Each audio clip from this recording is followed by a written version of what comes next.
the report, according to Kirk Bowles of the Houston Chronicle, that Texas believes, or a source close to Texas says, they're working with a $35 to $40 million roster for this upcoming season. And, of course, a lot of folks would kind of take a step back when you hear something like that. When you consider that last year we were told that Ohio State had the $20 million roster. If you do your math and if you believe what you hear, that's a doubling of the cost of doing business in college football from 2024 to 2025. So I wanted to ask a couple of questions today. And again, there's no right or wrong answer here because one of them we're just guessing.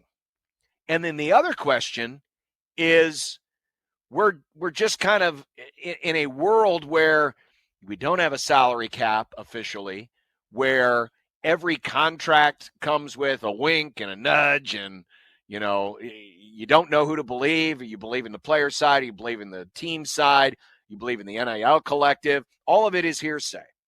So the other side of it is at best an educated guess, at best, but it's probably more just spitballing. And so here are the questions. Okay. What do you believe Nebraska has to spend on its 2025 football roster? And then the follow-up question is, what do you believe the Huskers need to spend to be competitive in the Big Ten in 2025? So we gave you a few options. Oh, let's go to let's address the first question. So real quick, first. When you say have to spend, do you mean like how much do they literally have? Yeah. What do you think is the budget that Matt Rule and Pat Stewart, the GM, are working with? Yeah. So I'm guessing that the rev share number is going to be in the $15 to $16 million range. And I am now guessing that the NIL collective component is going to be an additional 10 to 15. So I'm guessing that they're going to spend somewhere between, because this is all inclusive, right? That we're talking about here, right? We're talking all inclusive. Yes, this is because the Texas story yesterday by Kirk Bowles, it was, here's what we're gonna pay some of it through rev share and other part of it through the collective, and of course teams are front loading some deals to get out in front of the settlement. So yeah, we're talking about the whole shebang. How much money is Texas spending on players? In this case, how much money do you think Nebraska football in 2025 is spending on players? So yeah, I think the number of what they have to spend is between $25 and $30 million. I think that's what that number is. Well, you would be actually in the minority in the poll question. So we gave you four options: 15 to 20, 20 to 25, 25 to 30, which is your guess. Yep. More than 30 million. Okay. Real quick, they're not going to spend only $15 to $20 million. That is way too low of a number. Well, it's interesting you say that because a third of the Friends of the Grum believe it is the 15 to 20. 37% couldn't compete. Say the 20 to 25. 17% agree with you, the 25 to 30, and 16% say more than 30 million. That's what folks believe Nebraska has to spend. And again, there's no wrong answers here, right? I mean, we can disagree. Well, I would tell disagree, you, no, I would say that the first one is a wrong answer. They do not. That would be too. It's just too small of a number. It's too small of a number. If the rev share is starting at 15, that would only mean an additional $5 million. They were already spending more than that last year. So at the very least, they have to be above 20. But I'm going to try to argue for the 30%. Let's say the rev share isn't. Let's say it's below 15. Let's say it's 13 or 14 million because you do have a volleyball mouth to feed and you do have a basketball mouth to feed and other sports mouths to feed. So let's just argue that it could be, in that range.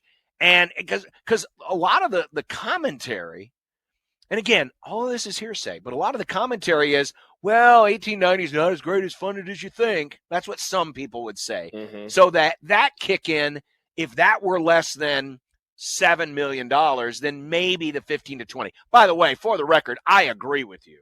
I think it is more than 20 million. Yeah. I'm just trying to rationalize. But again, this is where a lot of people are still getting a grasp on the money that is out there and the sources that it come from.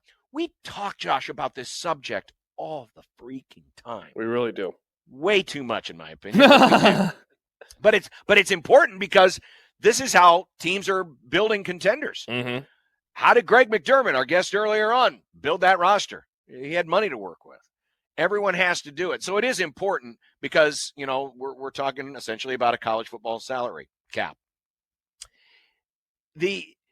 But there are so many folks, even as much as this is discussed and commentated on and written about, it either flies over people's heads or it makes people just kind of glaze over and they don't have a grasp of the money that is out there.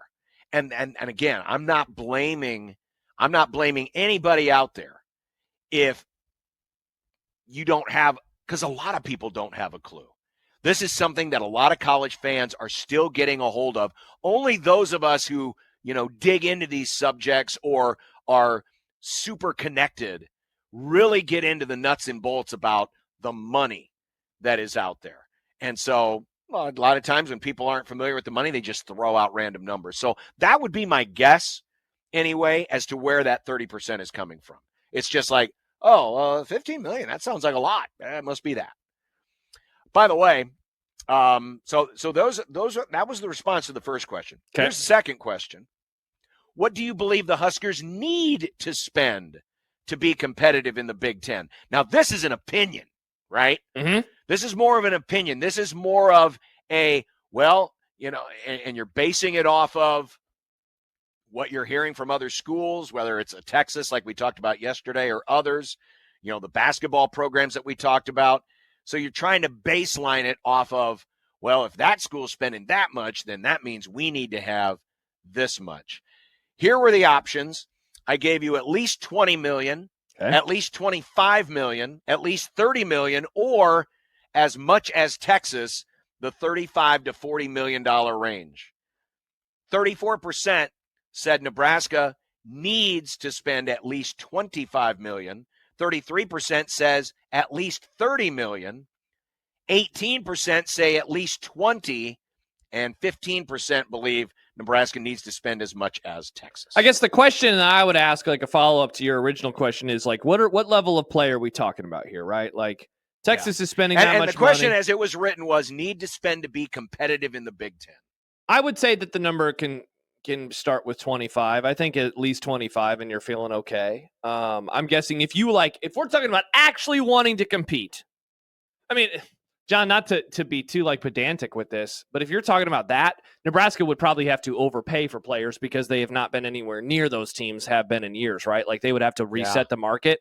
And so if you want to be really literal and push up your glasses, the answer is probably the Texas one. But if you're just saying generally, how much money do you think they would need to spend if they're going to be competitive? I think a $25 million roster makes you a competitive football team in 2025. And then it's just about, do you catch a few breaks here and there? Are you able to get a few wins maybe here or there that you wouldn't otherwise? And can you have, players step up and improve? Like Dylan Raiola is a part of that cost. Emmett Johnson, remember, he originally went into the transfer portal last year, and then he decided to come back out. I'm guessing that was a positive for Nebraska in terms of money. They were able to get a Dane Key, a Rocco Spindler, an Elijah Pritchett. I cannot imagine any of those players were cheap. So competing in the Big Ten, I think you're probably talking about 25 million.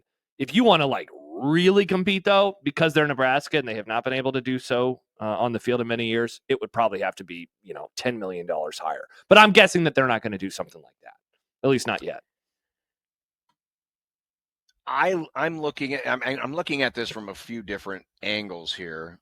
Number one is, call it the Nebraska discount, the fact that cost of living is lower here, sure, or maybe, Nebraska doesn't have the willingness to spend that much. That's always been the big, rub against Nebraska for a number of years. Not as much today, but it has been there, the traditional, Nebraska frugality. There's the other part of me that, you're in one of the two so-called big boy leagues. This is the league that Matt Rule put on a pedestal above everybody else except the SEC. Said Big Ten, SEC is up here, and everybody else is below it somewhere. If you're going to compete in that kind of a conference, and you have programs like Ohio State, who I would guess is going to be in that Texas range. Michigan, going to be in that Texas range. I think the number is at least 30 million. Wow. To compete in the Big Ten. Yeah. And I guess, and now the question is, how do you determine compete? Yeah. I look at it as you're Penn State, you're Indiana. I was going to say, does that mean a playoff team? You're in the running for the playoff. You're in the running for one of those, coveted spots in the playoff, of which the Big Ten believes it should always get at least 4 teams. So that, to me, is competing in the Big Ten. So if we're dealing with a different definition, if some folks are just saying, well, compete in the Big Ten, 8 wins. Yeah, that's a different number. But I'm going to define it as you're in the conversation for the college football playoff. What would you say, did Illinois compete in the Big Ten last year? 10-3, 6-3 in league play. They finished 16th in the country. But when they played Oregon, they got run off the field. When they played, who was the other team they lost to in the conference? That's a good question. They lost to Penn State by 14. They lost to Oregon by 29, and they lost to Minnesota by 8. But they won all their other games. Certainly Illinois competed at a higher level than Nebraska. Much higher. But did they compete in the Big Ten? I will say no, only because we weren't talking Illinois in the last 2 weeks as a college football playoff contender. We definitely were not. So I'll say no for the purposes of that conversation. Okay. Now, last year's Big Ten was a little different. Well, it was different because we've never gone through a league with 18 teams before. But yeah, the 4 were very much separated. The 4 were clear and cut. Yeah. There was no 5th team. No, the whole season. There was no 6th team. Yeah. Unlike the SEC, which had, there were 7, 8 teams that were still in the conversation with a couple of weeks to go. Yeah, the Big Ten had it was a little different. It was very top heavy. Yeah, the Big Ten had an upper class. They didn't really have a middle class. It was just an upper class and a lower class. Whereas the SEC had a huge middle class that was in the running because they just kept losing to each other. Yeah. The Big Ten teams at the top, Ohio State lost to Oregon and Penn State lost to Ohio State and Indiana lost to Ohio State and Oregon beat everybody. It was just a round robin of losses. Meanwhile, in the SEC, good teams were losing to bad teams. Teams in the playoff were losing to teams below 500. It was just all over the place. And that was what kept the SEC from getting in more teams or from specific teams making the playoff because they all kept losing to bad teams. I think the numbers, I think 30? You've got to be for this year. And again, the numbers could change next year because, NIL will be a little bit different. But talking 2025 for sure, and the numbers that are being thrown out there right now, I think if Nebraska wants to compete in the Big Ten this year, I think the number has to push $30 million. And by the way, you're right. This number next year is going to be higher. Just like college basketball rosters are suddenly doubling overnight if you want to have a good group of players. You would think it would be higher, but then remember the settlement will change things and third-party NIL and how that's going to be defined. Yeah. Now, I believe what's going to happen is third-party NIL will start to go back to under the table McDonald's bags and stuffing money underneath couch cushions. Yep. Because that train ain't stopping. No, it's in the words of Walter White, nothing stops this train. Correct. It'll just be an illegal train versus a legal train, which it is right now. So, what is being reported out there next year might sound a lot different than what's being reported out there this year, though the actual number might be different. Yeah, 100%. By the way, John, you asked that question about Emmitt Smith a little bit earlier. Yes, I see that Longhorn has responded. Yep, Longhorn has responded as Michael has as well. Longhorn points out Emmitt wore red and white to his commitment ceremony. Auburn and Florida were his final 2. He was trying to throw people off from Florida. And Michael tweeted at us about it. Emmitt Smith wore red and white to his signing to trick people into thinking it was Nebraska. And he included a link to a Dallas News story that came out in February of 2017. And it ends with this quote from Emmitt. I had on red and white. That was Nebraska's colors, so people thought I was going to Nebraska. I tricked it up a little bit. My 2 finalists really were Auburn and Florida, but I was trying to throw those people off my game because everyone had already pegged me to go to UF. So he was trying to trick people. Yeah, there was a little bit of that Mm-hmm. going on. Uh-huh. Yeah, so there you go. Yeah. 1987. I'm not a fan of that. Yeah, imagine Bad him. karma, baby. Imagine Bad him. karma. Yeah, imagine him on the Nebraska roster. Andy says, well, first of all, Andy thinks it should be $100 million to compete. Well, I mean, that would definitely help. That would definitely help. But the other question is, how many of the guys on the roster make seven figures? What would you guess? Dylan? We know one. One has to be making. Yeah, seven Dylan's definitely making seven figure. I would almost wonder if it's just one, and then you just have a lot of six-figure guys. You got some like $800,000, $900,000 guys. Well, I'm trying to think who like would Dane be. Dane Key, I'm guessing, is up there. Who would be the next most obvious seven-figure Husker? See, and I just don't know if they have any. I don't know if they have any obvious seven-figure guys, but I bet you got some high six-figure guys. I mean, is it possible that, pulling a guy away from a Notre Dame or an Alabama, either Spindler or Pritchett, came at a high price because you would assume, and I know a lot of people were in, I mean, maybe. Yeah, I guess, it wouldn't surprise me for sure. It wouldn't surprise me. You're probably right. Nebraska might just have one seven-figure guy, but a lot of high sixes. A lot of high six figures. Spindler, Pritchett, Dane Key, for example. I'd be curious to know who'd be the highest returning player not named Dylan Raiola. Is it like an Emmett Johnson? Is it somebody on the defensive side of the ball? Got a text from somebody who's pretty plugged into stuff. Basketball rosters will have more seven-figure guys than football rosters.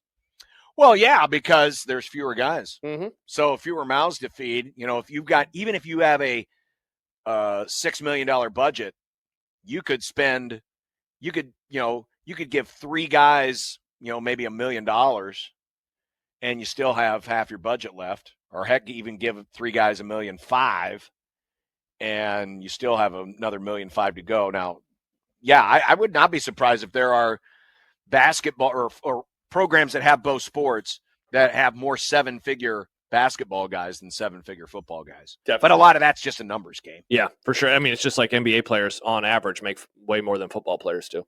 Money Chris writes, as Josh mentioned, we are so far behind. We need to spend more than the best schools so we can overcome the negative of our success rate the last 20 years. So, yeah, we need to spend $50 to $60 million. We absolutely won't do that, and that's why they will continue to hope to win 7 to 8 games per year. Yeah, they're definitely not spending between 50 or 60 million. I can say that very comfortably. Yeah. Comfortably and confidently. Now, the question is, do they need to spend that up? I mean, if they wanted to, is there a Nebraska tax where they have to pay more for a certain type of player to overcome the stereotype or the reputation of, well, this is a 6-win, 7-win football team. This isn't a team that's going to take you to the national title, especially if, like, you're a very experienced, fifth-year player, fourth-year player, your last year, you're getting ready for the NFL. You want to go out with a bang. A lot of those guys aren't going to come to Nebraska unless it came with a higher price tag than to go to another school. It's more of a proven football factory and could get you that dream of playing in a college football playoff. Yeah, for sure. Matthew says, these are just bananas numbers. Yes, they are. And the other part, too, you mentioned the Nebraska tax. I think some of this as well is the players weren't getting paid until recently tax. If this started years ago, I don't think the numbers would be like they are. But everything is skyrocketing, and everything's skyrocketing everywhere in the world. But John, look at the salaries in college football for the coaches and how fast those numbers have ballooned. This is just what happens. There is a very high demand and supply, even with 130 teams, supply is low. There are only a certain amount of quarterbacks that can play at a Power 5 level or a Power 4 level. And there are definitely only a certain amount of quarterbacks that can play at that level and lead you to victories. It's why Cam Ward was such a unique study in all of this. The guy was in the FCS, then he came up to the power leagues, then he jumped up another league, and what did he do? He always got better. There are not a whole lot of people out there that are like Cam Ward, and so he was worth every single penny for Washington State and then Miami after that.